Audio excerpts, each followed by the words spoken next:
Young Charlie by Hollywood and Crime contains depictions of violence and is not suitable for everyone. Please be advised.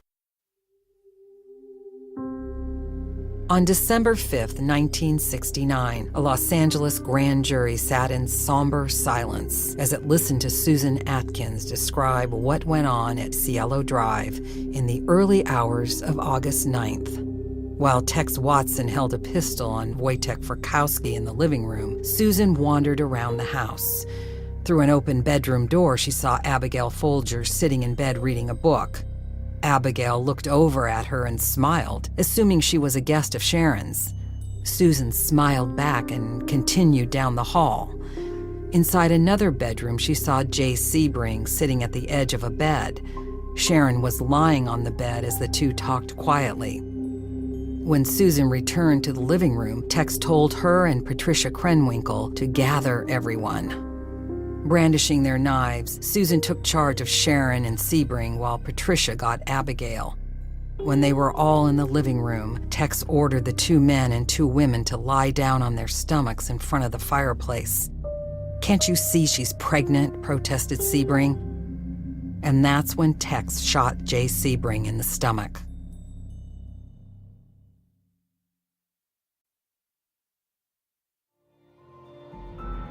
From Wondery, I'm Tracy Pattin with Stephen Lang. Today, Hollywood and Crime presents Young Charlie. If you're joining us for the first time, we recommend you go back and listen to the previous episodes. We'll be waiting for you. Today's episode, Coming Down Fast. Here's my co-host, Stephen Lang.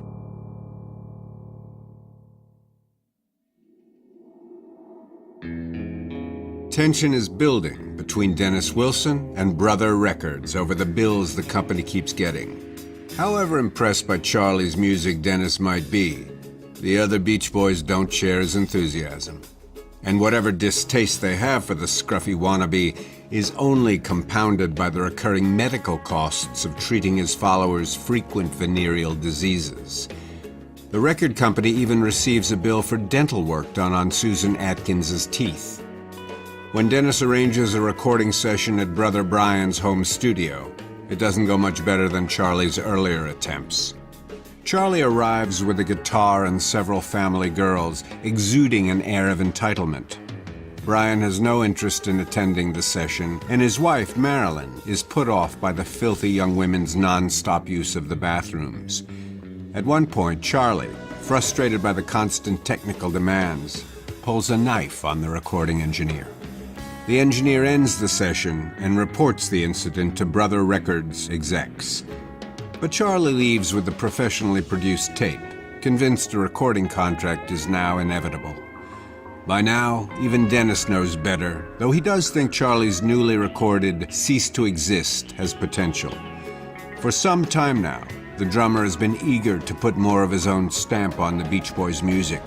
Maybe with some work, Cease to Exist might find a slot on the upcoming album.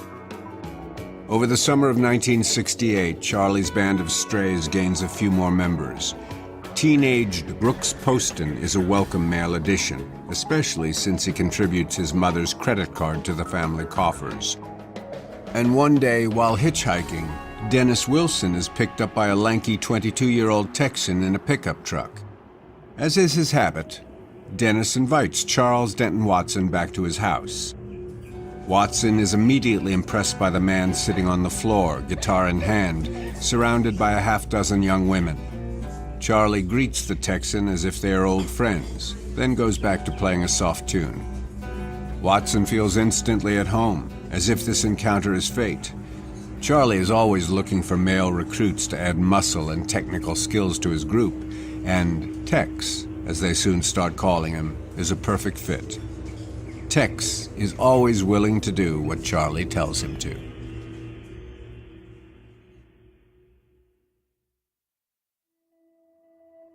Sharon and Abigail screamed when Tex Watson shot Jay Sebring.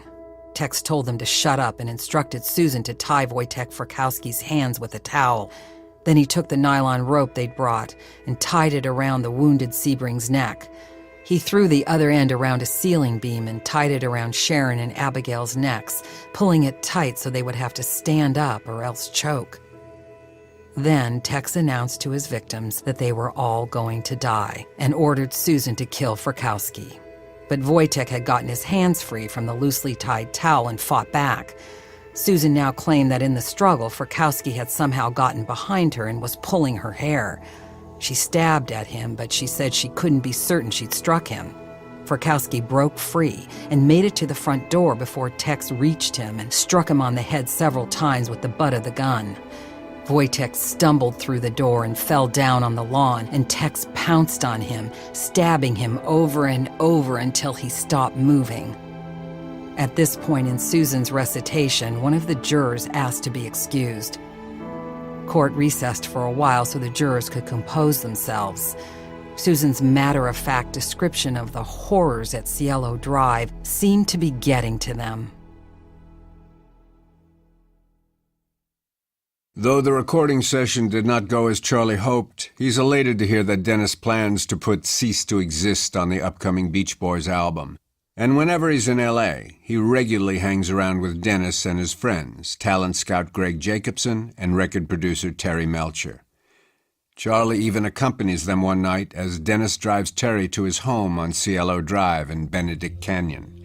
He's disappointed not to be invited into the house. However, confident the days for celebrity invitations are ahead of him once his genius is recognized.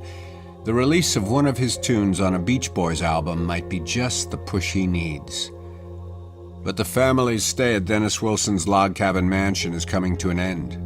Ambivalence is finally creeping into Dennis's perception of his long-term guest, perhaps influenced by his brother's outright antipathy. He still finds Charlie a provocative, even compelling figure, and a musical collaboration might hold promise. But the bills incurred by his house guests continue adding up, increasing dramatically when a family member wrecks Dennis's Mercedes.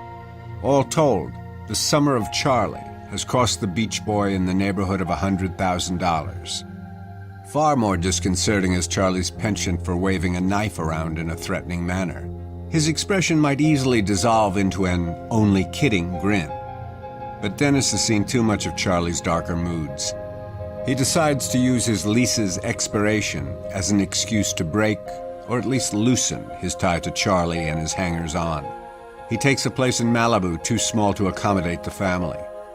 Removing any items from Dennis's house they deem theirs, Charlie and his followers leave to complete the migration to Spahn Ranch. It might not afford the luxuries and conveniences of Dennis Wilson's palatial log cabin, but Spahn Ranch has decided advantages over the Sunset Boulevard location. 30 miles from downtown LA, the ranch is close enough to provide for the family's necessities, yet isolated enough that they will be under Charlie's exclusive influence. Though his adherents might not recognize it, Charlie's sermons incorporate more than a little of the fire and brimstone of the Nazarene church he attended with Grandmother Nancy. Women are put here to serve men, though it's unlikely Nancy's minister or congregation would approve the serving to include whatever sex act Charlie dictates with whomever he chooses. But Charlie tells them it's only in breaking down the ego with its societally constructed walls that you can truly be free. When the women leave the ranch to go scrounging for food and supplies, one of the men must always accompany them. The girls aren't allowed to carry money, not so much as a dime for a phone call.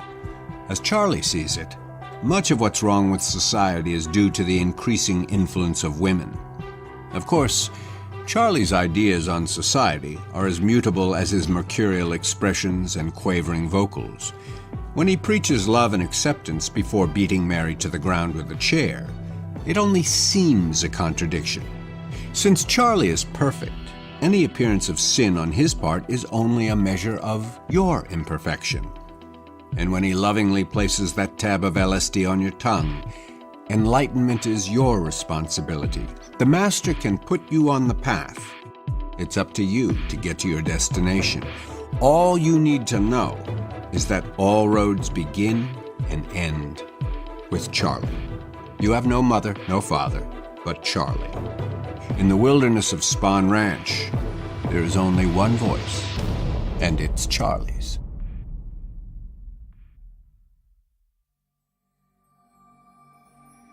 It was only when Jay Sebring started moaning that the killers realized he was still alive. After finishing off Wojtek Frykowski on the lawn, Tex returned to the house and stabbed Sebring in the back until he stopped making noise. By now, Sharon was struggling with the rope, and Abigail had freed herself and run to the door. Patricia grabbed her and struggled to keep her from getting out of the house. Sharon begged Susan to let her go so she could have her baby. Susan pushed her back to the couch and said, "Woman, I have no mercy for you." Tex turned to Susan and told her to kill Sharon. Though she had bragged to her Sybil Brand cellmates that she'd murdered Sharon, Susan now told the grand jury she couldn't go through with it, that Tex came back to the couch and stabbed Sharon to death while Susan held her arms. The next thing she knew, Susan said, Abigail Folger was on the lawn with Tex standing above her, stabbing her. When he'd finished with her, he went over to Frykowski and kicked him in the head to make sure he was dead. Then Tex turned to Susan and told her to write something on the walls in the victim's blood. Susan took the towel she'd used to bind Frykowski's hands and returned to Sharon's body. Suddenly she stopped, hearing something strange. Gurgling sounds were coming from inside Sharon's chest, like blood flowing into the body out of the heart. Susan Atkins then told the hushed jury she had thought about cutting the dying baby from Sharon's body, but didn't have the courage. What a beautiful gift it would have been to present to Charlie, who loved children. Then she dipped the towel in Sharon's blood and wrote "pig" on the front door.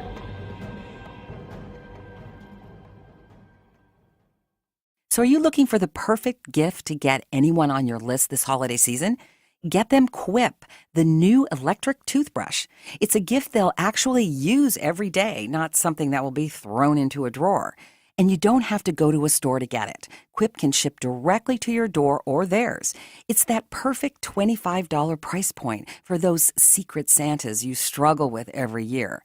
Quip is backed by a network of over 10,000 dental professionals and packs just the right amount of vibrations into an ultra-slim design. It even comes with a mount that goes right on your mirror, fitting seamlessly into your everyday routine.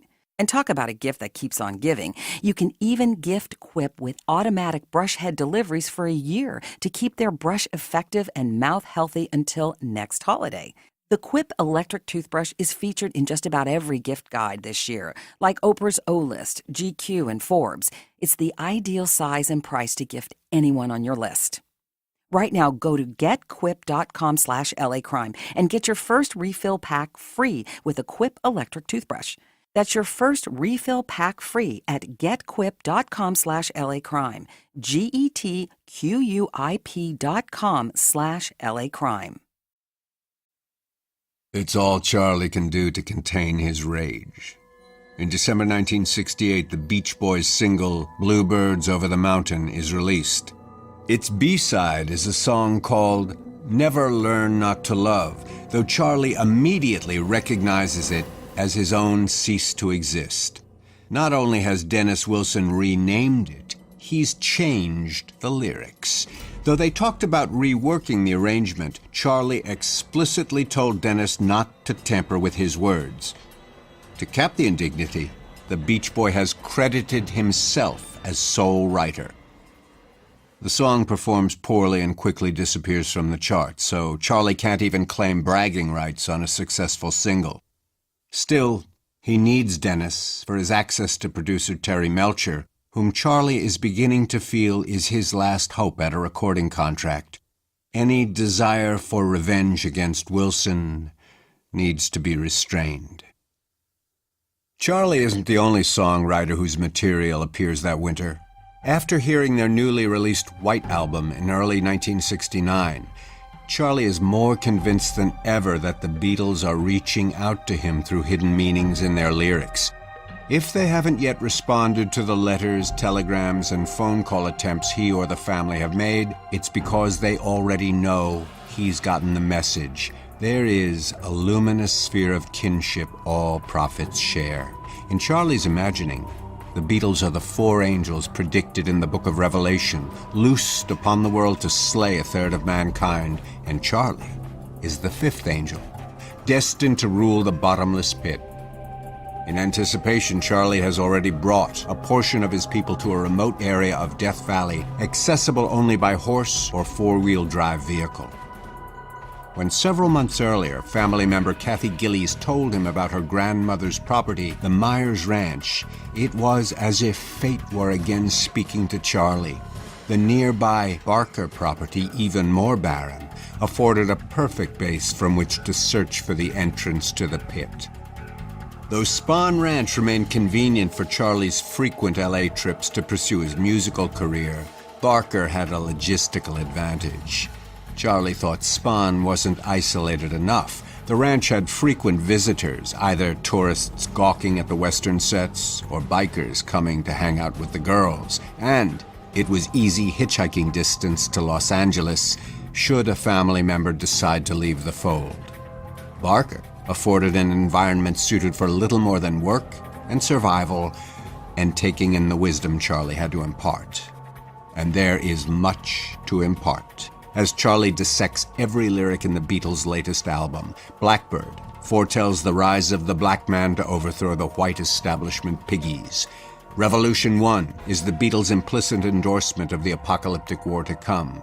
Revolution 9, with its cacophony of loops and overdubs, is an explicit nod to the ninth book of Revelation predicting Armageddon. And when Helter Skelter's raging vocal screams about getting to the bottom and back to the top, it's talking about the family's reemergence from the bottomless pit to rule the world. The Beatles are setting the stage. The White Album isn't just music, it's prophecy, and Charlie's album will be its fulfillment.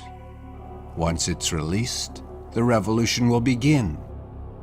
When Terry Melcher finally agrees to come out to Spahn Ranch to hear Charlie's songs, it isn't merely an audition.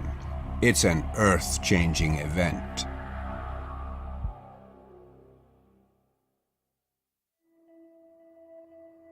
After murdering the 5 people at Cielo Drive, the killers changed in the car as they drove away through Benedict Canyon. Susan Atkins told the grand jury that they threw the weapons and bloody clothes out the window at different spots along their route. At one point, they stopped to wash the blood off them with a garden hose, but a man came charging out of the house and chased them to their car. He tried to reach in to grab the ignition key, but Tex gunned the engine and they sped off. When they reached Sunset Boulevard, they found a gas station and stopped briefly to check themselves for more signs of blood. When they arrived back at Spahn Ranch at about 2 a.m., Charlie was waiting for them. He asked why they were back so early. Tex reported it had all come off perfectly, though there was a lot of panic. It sure was helter-skelter, he said, always eager for Charlie's approval. Then Susan cleaned some drying blood off the car door handle and steering wheel with a rag. When Bugliosi asked how she felt about what she had done, Susan replied, "I felt as though I'd killed myself. I felt dead. I feel dead now." And then she and the other killers went to sleep.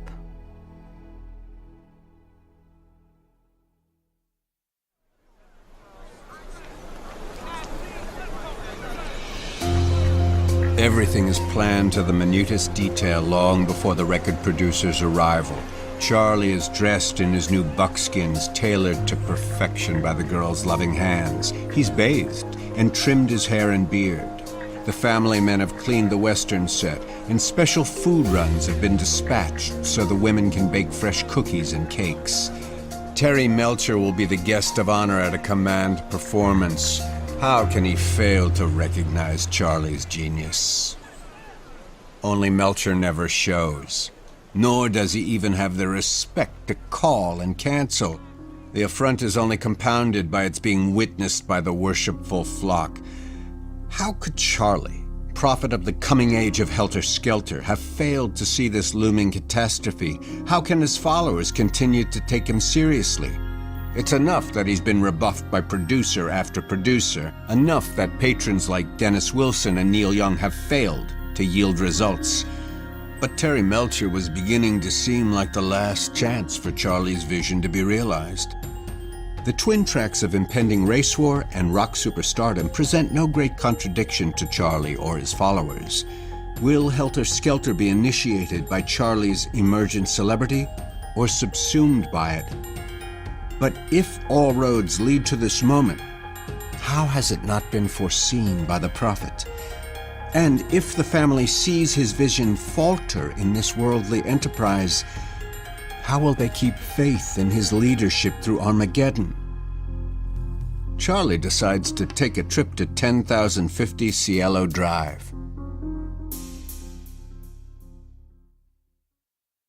The grand jury reconvened following the noon recess, and Prosecutor Bugliosi questioned Susan Atkins about the events of the following night, August 10th. Satisfied that they had put some fear into the establishment, she told jurors, Manson and 6 family members piled into the car and drove to L.A. in search of more victims. This time, Leslie Van Houten and Stephen Grogan came along. They stopped briefly at one residence, and Charlie looked through the window. Seeing photos of children, he returned to the car, though he explained that at some point it might be necessary to kill children as well. They continued driving around, and Susan fell asleep. When she woke up, they were in front of the La Bianca home. Her only association with the residents was that they had once been at an LSD party at a nearby house. Susan said she fell asleep again after Charlie got out of the car, but remembered he was carrying a gun. When she awoke, Charlie was back. He said he tied the people up and they were very calm. It was important not to tell them they were going to die.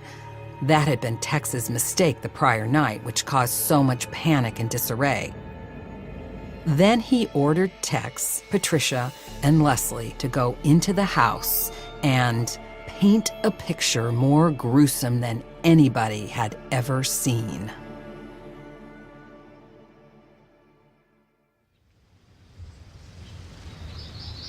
Charlie has no plan beyond convincing Terry Melcher to fulfill his promise to give him an audition. As he walks up the driveway of the Benedict Kenyon property on March 23, 1969, he contains his rage at the record producer's disdainful no-show at Spahn Ranch, deciding that charm is the best approach. Before he reaches the main house, a man comes out the front door, demanding to know what Charlie is doing there. When Charlie says he's looking for Terry Melcher, the name doesn't seem to register. This is the Polanski residence, the man informs him. Maybe the person he wants is in the guest house. It's then that a beautiful young woman steps out onto the porch to see what's going on. The two of them make eye contact from a few feet away, this beautiful woman and the unkempt wandering minstrel. Then Charlie turns down the path to the guest house.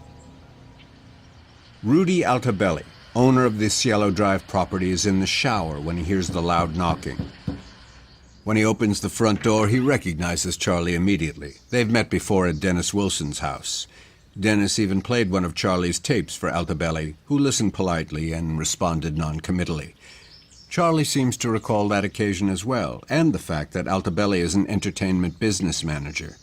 As soon as he's informed that Melcher is no longer leasing the residence, he tries to turn the conversation to himself and his fledgling career, but Altabelli has a plane to catch and little interest in engaging with the scruffy wannabe. He excuses himself, and Charlie takes his leave.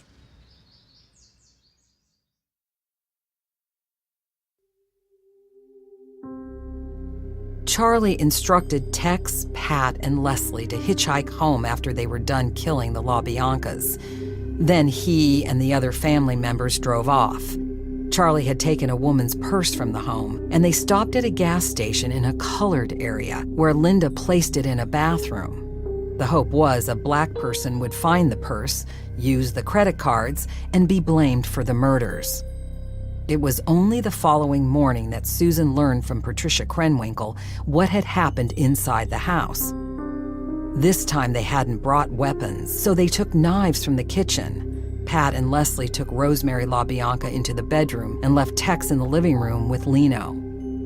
When Rosemary heard the sounds of Lino being stabbed to death in the other room, she started screaming. Pat began stabbing her.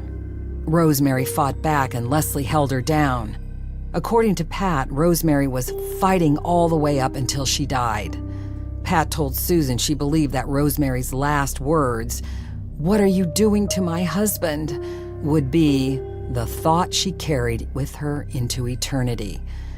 Tex came into the room and told Leslie to do something, so she stabbed Rosemary several times in the stomach, though she appeared to be already dead. The three killers returned to the living room and Pat rummaged around the kitchen. She came back with a carving fork and stuck it into Leno's torso, marveling at how it wobbled back and forth. Susan recalled Krenwinkel telling her she had written "Death to all pigs" and "Helter Skelter" and "Arise" on the front door or refrigerator in the victim's blood. She had also carved "War" on Leno LaBianca's stomach. The killers then showered, consumed some watermelon and chocolate milk from the murdered couple's refrigerator, and hitchhiked back to Spawn. When asked by Bugliosi for clarification, Susan explained to the jury that to Charlie and the family, pigs represented the establishment, and Helter Skelter was to be the last war on Earth.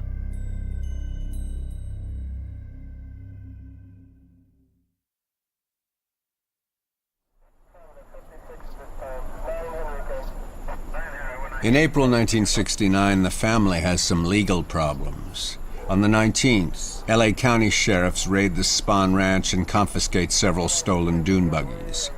Charlie isn't there, but Leslie Van Houten, giving her name as Leslie Sangston, is taken in along with several others. Charlie has given everyone instructions on how to behave if they're ever arrested, admit nothing, and never mention Helter Skelter. They're released within days since authorities have no way of determining who stole which vehicle. On the 23rd, Tex Watson is found crawling along a Van Nuys sidewalk under the influence of belladonna root.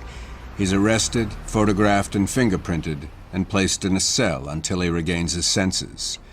After he returns to Spawn, family members notice a change in the likable Texan. He seems rougher and quicker to anger, acting as if he's Charlie's second in command.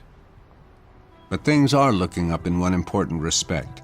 Terry Melcher has finally agreed to come out to the ranch to hear Charlie perform. Yes, thinks Charlie, this has only been one more test in a life of tests. If the record producer stood him up last time, now he'll get a performance dwarfing what Charlie earlier planned. He rehearses around the clock. The girls will be a chorus of angelic nymphs backing him up. They'll dance and slither out of their clothes like snakes shedding their skin, seductresses available to Melcher should the master command it. This will not merely be a performance, but an experience. The record producer cannot fail to see the magnitude of Charlie's talent.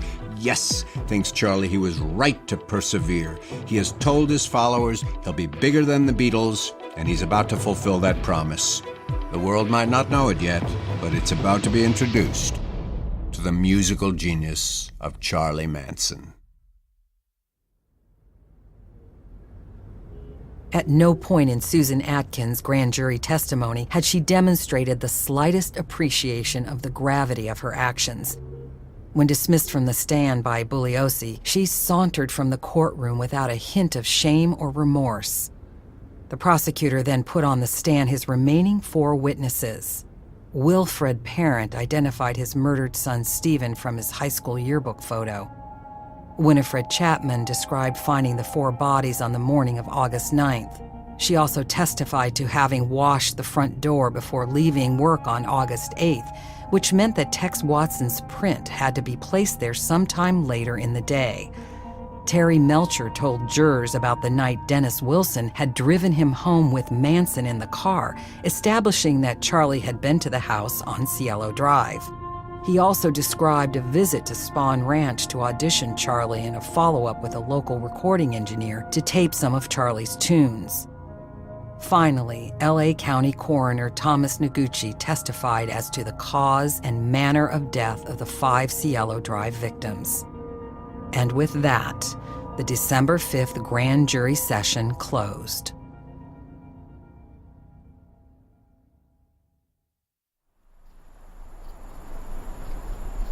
Helter Skelter takes second place to Charlie's impending ascension into the pantheon of rock gods. Not that the signs of Charlie's prophesied apocalypse aren't apparent in a country torn by political strife and domestic insurrection. Nixon's early presidency does little to lessen racial tensions, and his secret plan to end the Vietnam War remains secret to all but those in his inner circle. Body bags continue to arrive with regularity, and protests inflame the passions of what is seeming less and less like the love generation. But the roiling discontent holds less interest for Charlie than his obsessive plans to create the perfect experience for Terry Melcher. When the record producer arrives, though, he's less interested in the show than in the music Charlie's been touting ever since the two met. Charlie performs his songs as the girls sing backup, gyrating provocatively and stripping off their clothes. Melcher watches impassively, radiating the air of a man who has someplace else to be. Charlie picks up on it and launches into one of his philosophical raps, but the producer doesn't engage. When it's over, Melcher is non-committal about Charlie's music, but offers a morsel of hope. He wants to return with Mike Deasy, a small-time producer who runs a mini recording studio out of his van. Before leaving, Melcher hands Charlie the $50 in his wallet, feeling sorry for the ragged family children running around looking dirty and hungry. In front of his followers, Charlie acts as if the cash is a down payment on a record contract. On June 6th, Melcher returns with Deasy to record Charlie. If the last audition ended ambiguously, there is no uncertainty about Charlie's musical prospects in the wake of this episode. A family member slips Deasy LSD in a misguided effort at geniality, and Deasy suffers nightmarish hallucinations. The recording session is abruptly ended. Before the two producers leave Spahn, Charlie gets into an altercation with a drunken stuntman hanging out at the ranch and beats him to the ground. If once ambivalent, even intrigued by the desert prophet preaching love and loss of ego, Melcher is now disgusted. He sees Charlie as little more than an angry ex-con with no more musical gifts than the dozens of hopefuls flooding into L.A. every day. He leaves Spahn with unconvincing demurrals. But when he makes contact a few days later, Charlie has already anticipated what he will hear. Melcher has passed. If Charlie is going to be bigger than the Beatles, it won't be through his music. Of immediate concern to Charlie is explaining to the family his failure to secure a long-awaited recording contract. If Charlie is infallible, how can he have been so wrong? But when all answers flow from Charlie, contradiction is little impediment. Charlie has been betrayed, he will tell his followers, even as Jesus was betrayed. Rather than a symptom of Charlie's imperfection, this Judas kiss must be seen as a sign of approaching end times.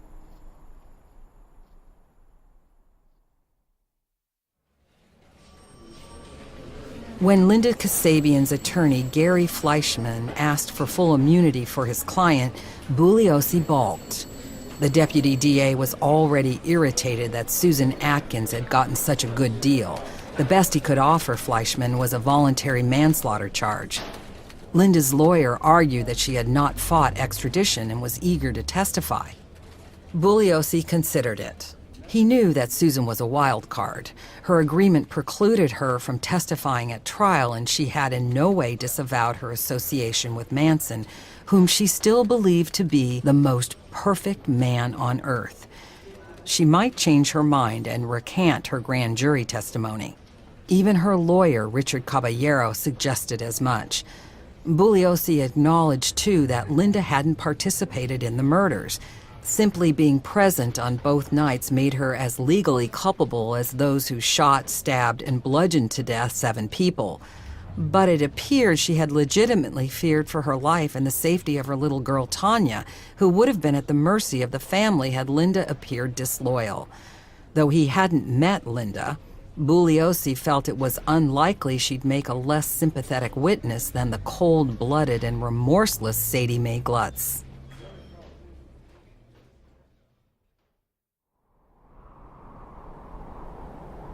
The desert is a homecoming for Charlie. Death Valley, Valley of Death. Perfect in its symbolism. Hasn't he always said that life is death and death is life? Charlie is the woeful child of hardship, and the desert is a universe of hardship. Manson, son of man, like Jesus before him, crucified in a Roman wilderness of pain, betrayed by men, small-minded, envious men. It's simply not in the nature of small men to recognize great men, but this time it won't be the prophet who is the sacrificial lamb. Didn't Jesus say that next time he'd be bringing a sword? And Charlie has a sword, one he's gotten as a gift from the straight Satans. A victim throughout his life of fate and man, he'll be victim no more. Everything has prepared him for this moment. From the cross to his rebirth and depression, America through the detention centers and institutions and prisons, to dwell among the hopeless and despised, to find his apostles and the discarded remnants of the generation of love, to teach them that love and hate are the same, life and death the same, good and evil, only illusions we perpetrate upon ourselves. Who would these insults bear but that the promise of another rising, a new age of war and regeneration, a home in the Valley of Death, an underground awakening of the conquering lost tribe? Everything has prepared him for this moment. The rejected one, Prince of Sorrows. He once died for them, and now they will die for him, sacrificed for them as they will be sacrificed for him. As God did not take from him his cup of sorrows, he will not relieve them. If they won't have his love, they will take his hate. They may revile him as they revile Jesus. In the expansiveness of his soul, all things are contained. Love is hate, and death is life. Charlie will be Charlie. But not all of Charlie's disciples feel as comfortable in Death Valley. Brooks Poston has broken faith and gone off to work with prospector Paul Crockett. And there have been mumblings from some of the women. Worse yet, chief female recruiter Little Paul Watkins takes flight when Charlie insinuates that he might just have to initiate helter-skelter himself, since black people don't seem to have figured it out yet. One positive, though, is that Tex Watson has met a small, attractive girl named Linda Kasabian, convincing her to steal money from a friend and move out to Spawn Ranch. Charlie is happy to take her money, and happier still to learn that she has a valid driver's license, something in short supply among the band of recluses. Her toddler Tanya is taken off to live with the other family children, but Charlie needs more money than Linda's theft provides. He begins to see a solution in the form of music teacher and Manson family friend, Gary Hinman.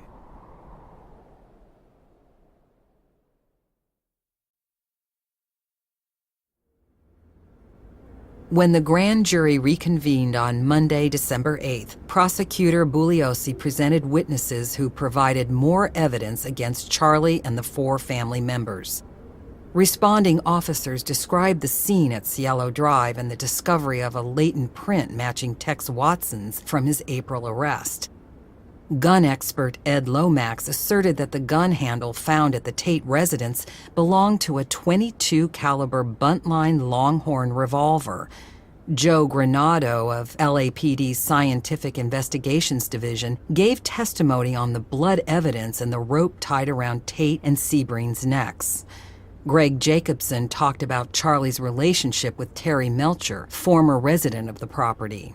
Straight Satan biker Danny DiCarlo testified he had gone with Manson to buy 3-strand nylon rope and had witnessed Charlie and Tex taking target practice with a buntline .22 caliber revolver at the Spawn Ranch. He also confirmed that Charlie frequently wore leather thongs around his neck, similar to the ones found tied around Lino LaBianca's wrists. It was 4:17 in the afternoon when the grand jury began its deliberations.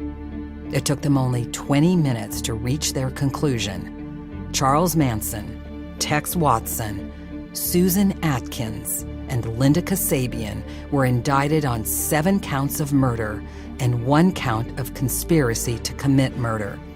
Leslie Van Houten, who had been present only at the LaBianca scene, was indicted on 2 counts of murder and 1 count of conspiracy to commit murder. 4 months after the murders that had shaken Hollywood and the country to its foundation, formal charges had been brought against the 5 suspected killers.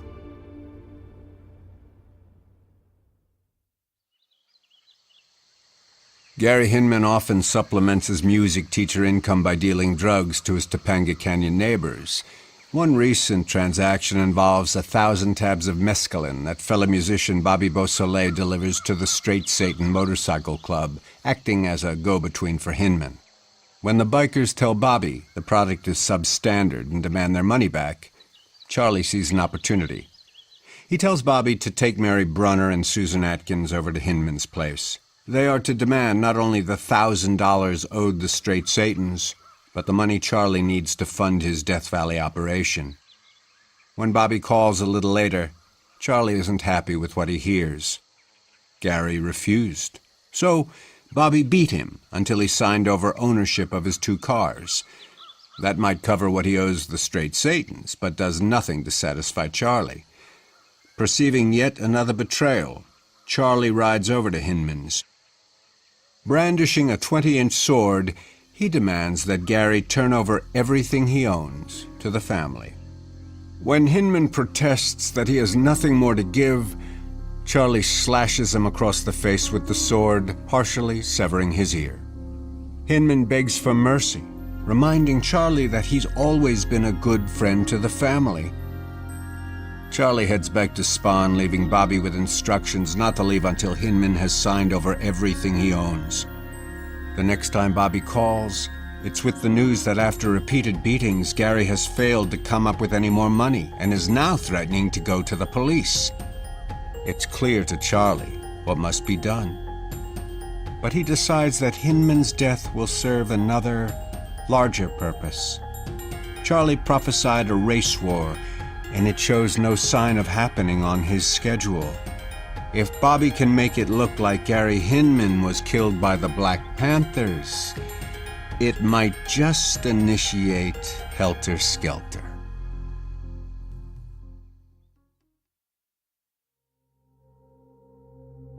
On December 9th, 1969, Charles Manson, a.k.a. Jesus Christ, God, was formally charged with the 7 murders occurring at the Tate and LaBianca residences.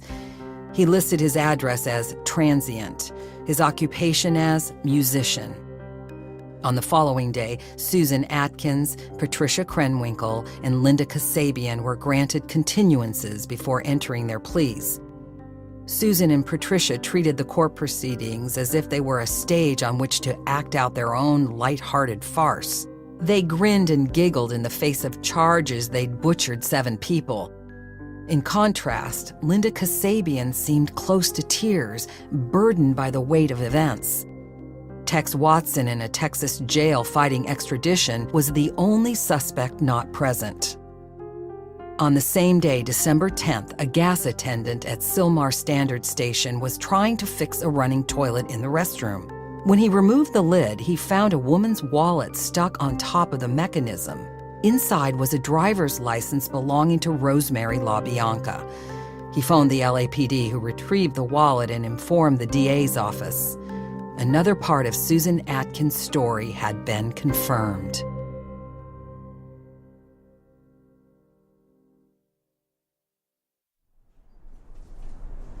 On August 8th, Charlie received some bad news. Bobby Beausoleil has been picked up driving Gary Hinman's stolen car and booked for murder. Though Bobby has assured family members he won't talk, Charlie's had too much experience with the law to feel comfortable. But if there's one thing Charlie has learned, it's that he can turn even the most disastrous event into yet another signpost toward his destiny. And the family rallies to him, recoiling at the thought he might have to go on the lam. They toy with breaking Bobby out of jail, but when Charlie doesn't respond, they move on to other ideas. Didn't Bobby make it look as if the Black Panthers were responsible for Hinman's death, Charlie recalls? Didn't he scrawl "political piggies" on the wall in Gary's blood? Someone, not Charlie, wonders about the possibility of a copycat murder. Let the other fellow think the idea is his. Isn't that what Charlie learned from Dale Carnegie? He nods thoughtfully at the suggestion, wondering how exactly that might work. The family considers the likely chain of events. A similar murder, with Bobby sitting in his cell, would exonerate their friend. And if the cops thought the Black Panthers were murdering people, they'd have to come down hard on the group. The Panthers, legendary in their militancy, would retaliate in kind. An escalating series of actions becomes an unstoppable rush toward helter-skelter. Yes, Charlie agrees, if played right, Hinman can be the initiating spark, but the death of a music teacher in Topanga hardly merits the kind of media fury that could lead to a race war. Of course, if the next victims were of a higher stature. Enthusiasm for the emerging plan ripples through Charlie's followers. Yes, Charlie agrees. The time for helter-skelter has arrived. Though by now, it's impossible to say if he's agreeing with them or with himself.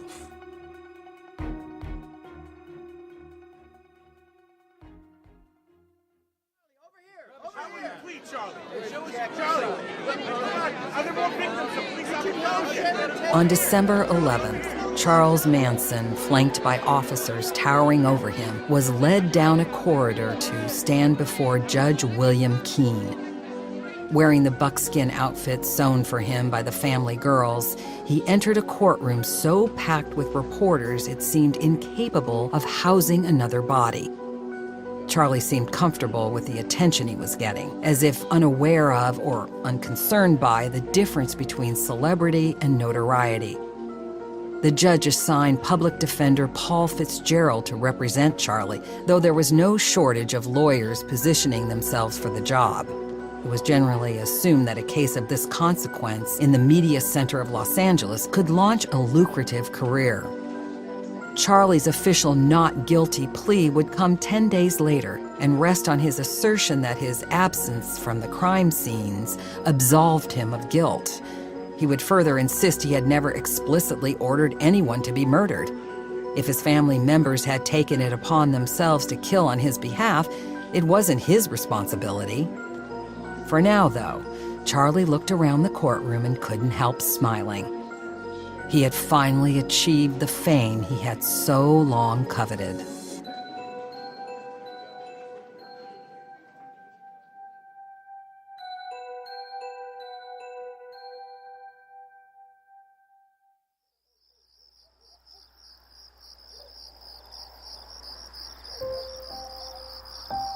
Late on the night of August 8th, Charlie seeks out Tex Watson. With months of heavy drug use, he no longer seems the affable country boy who gave a ride to Dennis Wilson the previous summer. Now, edgy and volatile, he's eager to think of himself as Charlie's right-hand man. The two men talk for a while, speculating on who the perfect target might be. It needs to be someone well-known, famous even, to generate the kind of attention Gary Hinman's murder hasn't. Tex recalls the house up on Cielo Drive, where Terry Melcher used to live. Hasn't Charlie been up there once? Yes, Charlie nods. That would be perfect. Let the other fellow think the idea is his. He hands Tex a .22 caliber revolver from the Spahn Ranch Armory and tells him to wear dark clothing. He and the others are to bring a change of clothes. They'll need wire cutters and rope and knives. Tex would be in charge, as befits a man. Then Charlie goes off to choose the girls. Susan, because she's crazy and will do anything. Pat, because she has no life outside the family, hears no voice but Charlie's. And recent recruit Linda, because she has a valid driver's license in case they're stopped. Tex and the three women get into a yellow '59 Ford owned by one of the ranch hands. Tex is behind the wheel, Linda beside him in the passenger seat. Susan and Pat are in the back. As the engine roars to life, Charlie leans down to look through the window. "Do something witchy," he tells them. And with that, the car leaves Spahn Ranch and heads off into the night.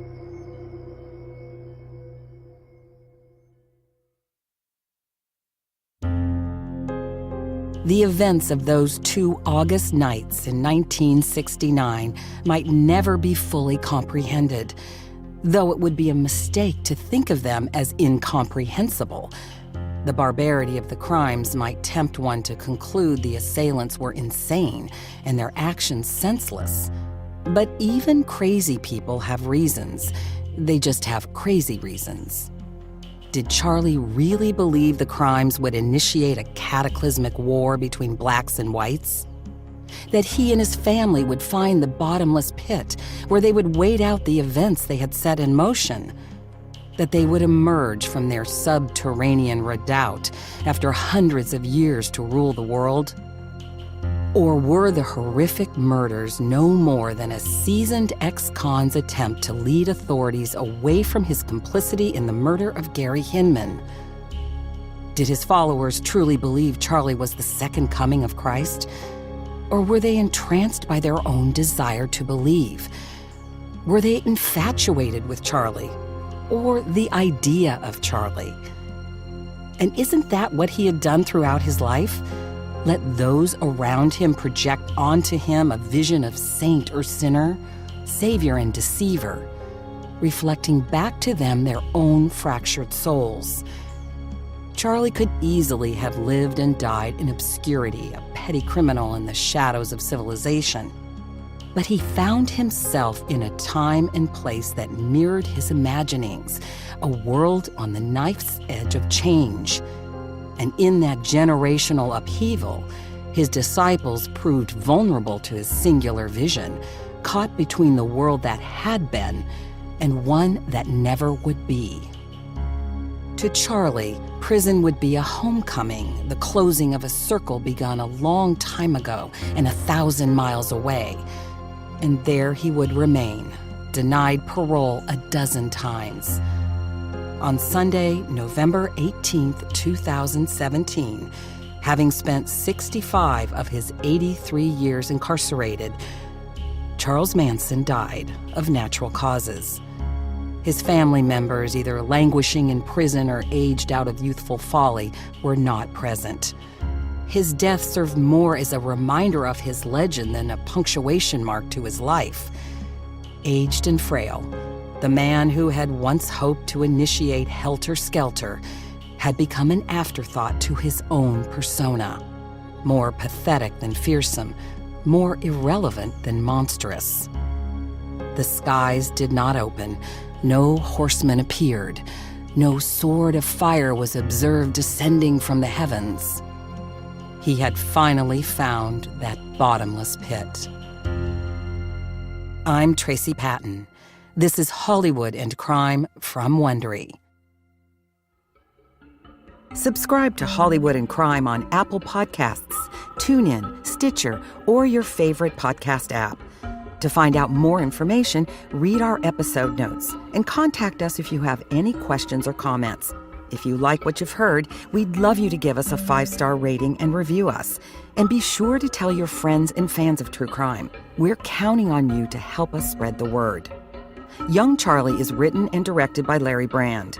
Hollywood and Crime is created and produced by Rebecca Reynolds, John Ponder, and Tracy Pattin, and produced by Jim Carpenter. Young Charlie was recorded at The Invisible Studios, West Hollywood, California, and Blue Room Post in Manhattan Beach, California.